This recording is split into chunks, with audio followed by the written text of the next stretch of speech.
जिल्हा सामान्य रुग्णालय वर्धा येथे बिल्डिंग नंबर 2 मध्ये पेडियाट्रिक वार्ड आहे आणि त्याच्या बाजूला एनआरसी रूम आहे, तसेच सर्जिकल वार्ड आहे. त्याच्या बाजूला स्टोर रूम असल्या ठिकाणी बहुतेक शॉर्ट सर्किटमुळे आग लागली असावी.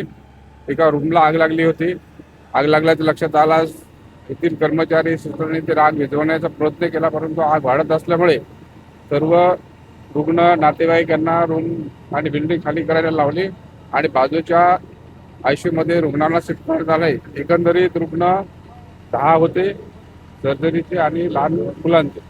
त्यामुळे रुग्ण सर्व व्यवस्थित आहेत ते गाडी आलेले आहे आणि त्यांनी आग विझवण्याचा प्रयत्न केला आहे. आता पूर्णपणे आटोक्यात आलेले आहे आणि पुन्हा ते दुर्घटना घडलेली नाही आहे, कोणाची जीवितहानी झालेली नाही आहे. रुग्ण आणि नातेवाईक म्हणून त्या वार्डमध्ये साधारणतः 33 लोक होते, पण सर्वांना सुरक्षित बाहेर काढण्यात यश आलेलं आहे.